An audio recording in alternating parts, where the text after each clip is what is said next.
យាយវាងបានចាប់ស៊ីវលៀនហើយទាញនាងទៅរកអណ្ដូងគាត់បានស្រែកថាគាត់បានលួចមកចូលសក់ប្រាក់ពីផ្ទះអ្នកត្រូវលើកទ្វារឲ្យជាប់ស្វាមីឈ្មោះវាងសានបានអង្គុយនៅមាត់ទ្វារប៉ុន្តែគាត់មិនហ៊ានបញ្ចេញសំឡេងទេយាយវាងបានជេរប្រតិចនឹងស្បោះគេនិយាយថាឈៀលលៀនមិនដែលបានសម្រាលកូនប្រុសឬកូនស្រីក្នុងរយៈពេល3ឆ្នាំមកហើយចាប់តាំងពីនាងចូលមកក្នុងគ្រួសារនេះពួកគេនៅតែហ៊ានលួចឥឡូវនេះការរក្សាវ៉ាគឺជាគ្រោះមហន្តរាយមួយគាត់បានបង្ខំឲ្យវ៉ាងសែនបោះជំហានទៅមុខហើយជួយវាងសានបានដើរពីជំហានវាងពូហ្វីទាត់គាត់យ៉ាងខ្លាំងគាត់ក៏ថយក្រោយភ្លាមបានមកដល់អណ្ដូងហើយយាយវាងបានរុញស៊ីវលៀនទៅរកអណ្ដូងទឹកវាមើលទៅដូចជាវិហាបនឹងដួលរលំលោកតាយ៉ែងដែលជាអ្នកជិតខាងបានឆ្លងកាត់គាត់បានចាប់ Granny Wong ការនិយាយអ្វីមួយដោយគ្មានភស្តុតាងមិនគួរបង្កគ្រោះថ្នាក់ដល់មនុស្សទេយាយវាងបានខឹងយ៉ាងខ្លាំងគេនិយាយថាឈៀលលៀនបានយកមកចូលសក់ពណ៌ប្រាក់ជីតាចាងគ្មានជំរឿទេដំបូងមានតែមួយគត់ដែលយើងអាចផ្ដល់ឲ្យគាត់គឺត្រូវចងមនុស្សនោះនៅក្នុងជំរកឈើជាមុនសិនចូលយើងនិយាយអំពីវាបន្ទាប់ពីយើងរកឃើញមកចូលសក់ពណ៌ប្រាក់ជំរកឈើត្រជាក់ហើយសើមស៊ីវលៀនអង្គុយអោបគ្នានៅជ្រុងផ្លូវទាំងញ័រខ្លួនគាត់ដឹងថាយាយវាងមិនចូលចិត្តគាត់ទេព្រោះគាត់មិនអាចមានកូនបានឧបត្តិហេតុនៃការលេងបាល់ពណ៌ប្រាក់គឺគ្មានអ្វីក្រៅពីរឿងរ៉ាវដ៏គួរឲ្យភ្ញាក់ផ្អើលនោះទេស៊ីវលៀនត្រជាក់ពេកមិនអាចគេងលក់នៅពាក់កណ្ដាលអធិបបានទេភ្លាមនោះខ្ញុំបានឮសំឡេងសោនៅលើជំរកឈើវាបានបង្ហាញថាវាងសានបានលួចចូលវាងសានបានឲ្យគាត់នៅនំប៉័ងចំហុយពីរដោយភ្នែកក្រហមគាត់និយាយថាក៏រត់ទៅម៉ាក់ខ្ញុំតាំងចិត្តសម្លាប់អ្នកស៊ីវលៀនខំនំប៉័ងចំហុយរបស់នាងទឹកភ្នែកបន្តធ្លាក់គាត់បានសួរវ៉ងសែនអំពីទីតាំងរបស់ម្ជុលសក់ប្រាក់វាងសានមកក្បាលគាត់ត្រូវបានគេប្រាប់ឲ្យចាក់ចេញយ៉ាងលឿនស៊ីវលៀនបានដាក់នំប៉័ងចំហុយចូលក្នុងហោប៉ៅរបស់នាងហើយរត់ចេញទៅក្រោមម្លប់នៃយប់គាត់បានជំពប់ជើងហើយដើរត្រេតត្រោតរហូតដល់ចំណុចឆ្លងកាត់សាឡាងក្នុងភូមិជិតខាងគាត់ត្រូវបានជួយសង្គ្រោះដោយលោកតាយ៉ាវពីបេឌូនៅចំណុចឆ្លងកាត់សាឡាងចៅចាស់និងភរិយារបស់គាត់គ្មានកូនទេឃើញស្ថានភាពដ៏កំសត់របស់ឈៀលលៀនអនុញ្ញាតឲ្យគាត់ស្នាក់នៅស៊ីវលៀនមិនហ៊ានប្រាប់អ្នកណាអំពីទុក្ខលំបាករបស់នាងឡើយពួកគេគ្រាន់តែនិយាយថាក្រុមគ្រួសាររបស់ពួកគេបានរងទុក្ខវេទនាមួយរត់គេចខ្លួនគូស្វាមីភរិយាវ័យចំណាស់មានចិត្តល្អសូមឲ្យគាត់នៅទីនេះដោយសន្តិភាពគាត់ក៏បានបង្រៀនគាត់ពីរបៀបប្រើបេឌូដើម្បីចែវទូកផងដែរស៊ីវលៀនធ្លាប់ពូកែប៉ាក់កន្សែងដៃណាស់ទីក្រូចឃ្វិចនិងផ្កាឈូកដែលនាងបានប៉ាក់គឺដូចមានជីវិតខ្លាំងណាស់មានអាជីវករជាច្រើនចេញចូលនៅចំណុចឆ្លងកាត់សាឡាងស៊ីវលៀនបានទិញម្ជុលអំបោះនិងក្រណាត់គាត់បានបង្កើតតូបតូចមួយនៅចំណុចឆ្លងកាត់សាឡាងដើម្បីលក់កន្សែងដៃប៉ាក់របស់គាត់ស្នាដៃគឺល្អប្រណិតតម្លៃសមរម្យគាត់ទទួលបានកិត្តិនាមយ៉ាងឆាប់រហ័សក្មេងស្រីនៅក្នុងសង្កាត់ទាំងអស់មកទិញនៅថ្ងៃនោះលោកលីម្ចាស់ហាងលក់ក្រណាត់នៅក្នុងទីក្រុងកំពុងឆ្លងកាត់សាឡាងខ្ញុំបានឃើញកន្សែងដៃរបស់ឈៀលលៀនខ្ញុំលងស្នេហ៍វាតាំងពីឃើញដំបូងកូនស្រីរបស់ម្ចាស់ហាងលីនឹងរៀបការនៅខែក្រោយគាត់ចង់ឲ្យឈៀលលៀនបង្ហាញបណ្ណាការសុខចិត្តបើកប្រាក់ខែ3ដងស៊ីវលៀនបានឃើញថាអ្នកចាត់ការលីជាមនុស្សត្រង់រដូវកាលគួរតែការដឹកជញ្ជូនត្រូវបានយល់ព្រមក្នុងរយៈពេល20ថ្ងៃក្រោយដើម្បីបំពេញតាមការកំណត់ស៊ីវលៀនបង្ហាញខ្លួនរហូតដល់យប់ជ្រៅជារៀងរាល់ថ្ងៃលោកតាចៅនិងភរិយារបស់គាត់បានបដូរវេនគ្នារៀបចំតែនឹងទឹកជុំគាត់ខ្ញុំខ្លាចថាគាត់នឹងធ្វើការហួសកម្លាំងប៉ុន្តែអ្នកណាទៅគិតថា5ថ្ងៃមុនពេលសម្រាលស៊ីវលៀនបានរកឃើញថាខ្នើយនាគនិងសត្វហ្វូនិកដែលភាគច្រើនជារបស់ប៉ាក់បានបាត់គាត់បានឆែកឆេរផ្ទះនិងតូបលក់ដូរប៉ុន្តែរកមិនឃើញអ្វីទេរំភើបខ្លាំងដល់ថ្នាក់ទឹកភ្នែកហូរចុះមកលើមុខខ្ញុំស៊ីវលៀនព្រួយបារម្ភយ៉ាងខ្លាំងថានាងមិនអាចញ៉ាំអាហារបានប្រសិនបើទំនិញមិនអាចដឹកជញ្ជូនបានមិនត្រឹមតែខ្ញុំមិនបានទទួលប្រាក់ខែទេវាក៏នឹងបំផ្លាញកេរ្តិ៍ឈ្មោះរបស់អ្នកផងដែរនៅពេលនេះពូវាងដែលតែងតែមកលក់បន្លែនៅសាឡាងបានដើរកាត់ឃើញគាត់បារម្ភបន្ទាប់មកគាត់បានសួររកមូលហេតុស៊ីវលៀនបានប្រាប់នាងអំពីខ្នើយនាគនិងសត្វហ្វូនិកដែលបាត់ពូវាងគិតមួយសន្ទុះរួចនិយាយខ្ញុំបានឃើញយាយវាងនិងវាងសានកំពុងមកដល់សាឡាងខ្ញុំបានស្នាក់នៅជុំវិញតូបរបស់អ្នកអស់ជាយូរមកហើយលួចលាក់ប្រហែលជាពួកគេបានលួចវាបេះដូងរបស់ឈៀលលៀនកាន់តែតានតឹងគាត់ដឹងថាយាយវាងលោកភ្លុនគាត់ប្រហែលជាបានឬថាគាត់បានទទួលការងារធំមួយគាត់ចង់លួចខ្នើយនាគនិងសត្វហ្វូនិកដើម្បីលក់យកលុយលោកតាចៅខឹងខ្លាំងណាស់រហូតដល់ចង់ទៅឆ្លោះជាមួយនរណាម្នាក់ស៊ីវលៀនបានបញ្ឈប់នាងយ៉ាងរហ័សនិយាយថាគ្មានភស្តុតាងការទៅទីនោះនឹងខ្ជះខ្ជាយពេលវេលាគាត់ស្រាប់តែនឹកឃើញខ្ញុំនៅលើស្នែងនាគរបស់នាគនិងខ្នើយហ្វូនិកខ្ញុំបានប៉ាក់វាំងងិនតូចមួយអ្នកមិនអាចកត់សម្គាល់វាបានទេលុះត្រាតែអ្នកមើលឲ្យដិតដល់ប្រសិនបើពួកគេពិតជាលក់ខ្នើយនាគនិងហ្វូនិកមែនអ្នកអាចស្វែងយល់បានដោយគ្រាន់តែពិនិត្យសាមញ្ញមួយព្រឹកព្រលឹមថ្ងៃបន្ទាប់ស៊ីវលៀនបានសុំឲ្យពូវាងទៅក្រុងដើម្បីសាកសួរខ្លួនគាត់ផ្ទាល់បានយាមច្រកឆ្លងកាត់សាឡាដោយគិតថា Granny Wong លោកភ្លុនលុយពួកគេពិតជានឹងលក់ខ្នើយនាគនិងហ្វូនិកទៅឲ្យហាងបញ្ចាំឬហាងប៉ាក់ពូវាងនឹងផ្ញើសារត្រឡប់មកវិញជាមួយនឹងរង្វាន់50ពិន្ទុពួកគេបាននិយាយថាផ្ទះធំបំផុតក្នុងទីក្រុងគឺផ្ទះ Jinchu Pavilion បានទទួលប្រាក់បណ្ណាការប៉ាក់នេះមើលទៅដូចទៅនឹងការប៉ាក់ដែលឈៀលលៀនកំពុងធ្វើស៊ីវលៀនបានប្រញាប់ប្រញាល់ទៅក្រុងយ៉ាងលឿនជាមួយតាចាស់ចៅខ្ញុំបានបុកមនុស្សម្នាក់ភ្លាមនៅពេលដែលខ្ញុំមកដល់ច្រកចូល Jinchu Pavilion បាងពូហ្វីបានចេញពីខាងក្នុងកាន់ដុំប្រាក់មួយដុំសប្បាយចិត្តណាស់ស៊ីវលៀនបានបោះជំហានទៅមុខភ្លាមដើម្បីបញ្ឈប់គាត់ពេលយាយវាងបានឃើញស៊ីវលៀនមុខរបស់គាត់ប្រែជាស្លេកស្លាំងដូចស្លាប់ភ្លាមគាត់បែរក្រោយហើយចង់រត់ចេញលោកតាចៅបានបញ្ឈប់គាត់យាយវាងបានបដិសេធមិនទទួលស្គាល់វាទេឈៀលលៀនកំពុងធ្វើការចោទប្រកាន់មិនពិតម្ចាស់ក្រុមហ៊ុន Jinchu ក៏បានចូលរួមដែរពួកគេនិយាយថាស៊ូពីននំមួយប្រភេទគឺជាមរតកគ្រួសាររបស់យាយវាងស៊ីវលៀនបានសុំឲ្យម្ចាស់ហាងយកខ្នើយនាគនិងសត្វហ្វូនិកចេញមកចង្អុលទៅតួអង្គផ្កាឈូកនៅលើស្នែងនាគយាយវាងនិយាយមិនចេញសោះពេលនោះអ្នកចាត់ការលីបានមកជាមួយអ្នកបម្រើរបស់គាត់ដើម្បីជំរុញពួកគេឲ្យបញ្ចប់ការងាររបស់ពួកគេពេលឃើញឈុតនេះសួរអំពីរឿងដើមដោយកំហឹងខ្លាំងពេកគាត់បានជេរប្រមាថវាងពូហ្វីដែលមានចរិតកាច់សាហាវមនុស្សកាន់តែច្រើនឡើងបានប្រមូលផ្ដុំគ្នាដើម្បីមើលមនុស្សគ្រប់គ្នាបានចាប់ប្រកាន់វ៉ាងផូសថាគ្មានបេះដូងមនុស្សមួយចំនួនបានស្នើឲ្យរាយការណ៍វាទៅអាជ្ញាធរយាយវាងភ័យខ្លាចខ្លាំងណាស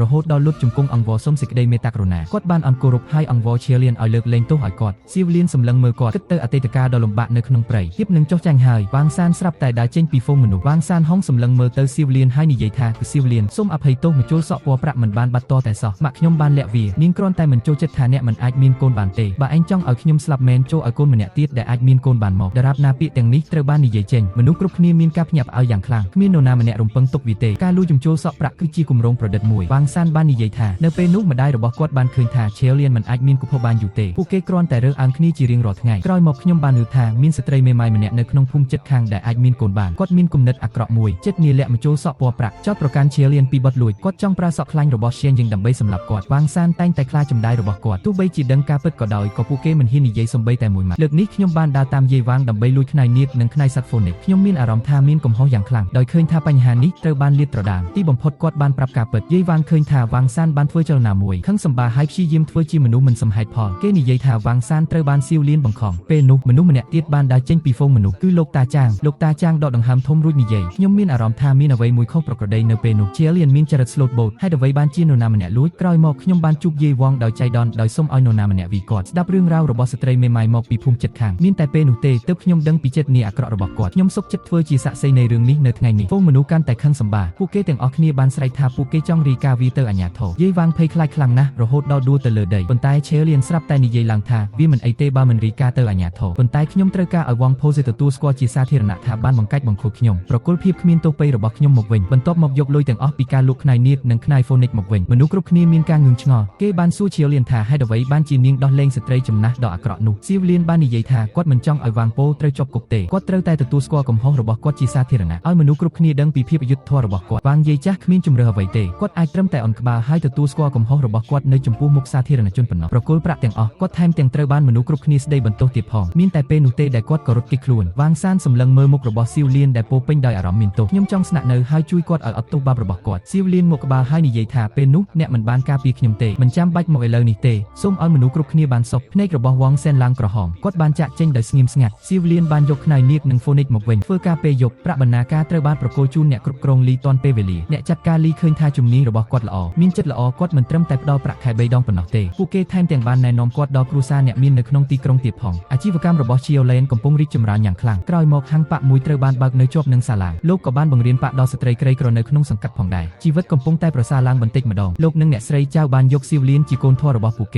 េគ្រួសារ3នាក់រស់នៅជាមួយគ្នាយ៉ាងមានសុភមង្គលកន្លះឆ្នាំក្រោយមកពូវាងបានណែនាំស៊ីវលៀនឆេលៀនដល់យុវជនម្នាក់គាត់ជាជាងឈើដ៏ស្មោះត្រង់និងឧស្សាហ៍ព្យាយាមចូលធ្វើល្អចំពោះឆេលៀនគាត់ក៏ជាកតញ្ញូចំពោះលោកតាចៅនិងភរិយារបស់គាត់ផងដែរស៊ីវលៀនបានឃើញថាគាត់បានប្រព្រឹត្តចំពោះនាងដោយស្មោះបន្ទាប់មកគាត់ក៏យល់ព្រមរៀបការនៅថ្ងៃរៀបការចំណុចឆ្លងកាត់សាឡាងត្រូវបានតុបតែងដោយចង្គៀងគោមនិងផ្ដាពណ៌ចម្រុះអ្នកភូមិទាំងអស់បានមកអបអរសាទរឆេលៀនស្លៀករ៉ូបអាពីពីពណ៌ក្រហមយើងបានជូនតែដល់លោកតាចៅនិងភរិយារបស់គាត់រួមគ្នាជាមួយជាងដែកមុខរបស់គាត់ពោពេញដោយសុភមង្គលលើសពីនេះទៅទៀតចាប់តាំងពីវងផូសេបានទទួលស្គាល់កំហុសរបស់ខ្លួនជាសាធារណៈមកកេរ្តិ៍ឈ្មោះរបស់គាត់ត្រូវបានបំផ្លាញទាំងស្រុងគ្មាននរណាម្នាក់ចង់ភ្ជាប់ទំនាក់ទំនងជាមួយក្រុមគ្រួសាររបស់គាត់ទេជីវិតគ្រួសារកាន់តែលំបាកឡើងវាងសានមានអារម្មណ៍ថាមានកំហុសអសមត្ថភាពគាត់អាចរកប្រាក់ចិញ្ចឹមជីវិតបានដោយគ្រាន់តែធ្វើការងារចម្លែកប៉ុណ្ណោះជីវិតពិតជាវេទនាមិនអាចទ្រាំទ្របានរឿងនេះប្រាប់យើងមនុស្សម្នាក់គួរតែធ្វើសកម្មភាពដោយមនសិការមនុស្សល្អមិនគួរត្រូវគេបង្ខូចកេរ្តិ៍ឈ្មោះដោយគ្មានហេតុផលនោះទេអំពើល្អនិងអំពើអាក្រក់នឹងទទួលបានផលនៅទីបំផុតទោះបីជាមនុស្សដែលធ្វើអំពើអាក្រក់ពេញចិត្តនឹងខ្លួនឯងមួយរយៈក៏ដោយមិនយូរមិនឆាប់ពួកគេនឹងច្រូតបានអ្វីដែលពួកគេសាបព្រោះក្នុងនាមជាស្វាមីគុំស្ដាប់ឪពុកម្ដាយដោយងឹតតងល់ភរិយាក៏ជាគ្រួសារដែរនាងគួរតែត្រូវបានការពារនៅពេលចាំបាច់មនុស្សដែលមានចិត្តសប្បុរសទោះបីជាជួបប្រទះនឹងការលំបាកក៏ដោយអ្នកក៏នឹងទទួលបានជំនួយពីអ្នកឧបត្ថម្ភផងដែរដរាបណាអ្នកមិនបោះបង់ចោលថ្ងៃល្អនឹងមកដល់នៅទីបំផុតទុកឱកាសសម្រាប់ល្បិចកលក្នុងការដោះស្រាយជាមួយអ្នកដទៃប៉ុន្តែពេលជួបមនុស្សអាក្រក់ធ្វើអាក្រក់យើងក៏ត្រូវរក្សាបាននៅគោលដៅរួមផងដែរយើងត្រូវតែស្វែងរកយុត្តិធម៌យើងក៏ត្រូវរក្សាភាពស្មោះត្រង់ចំពោះខ្លួនឯងដែរ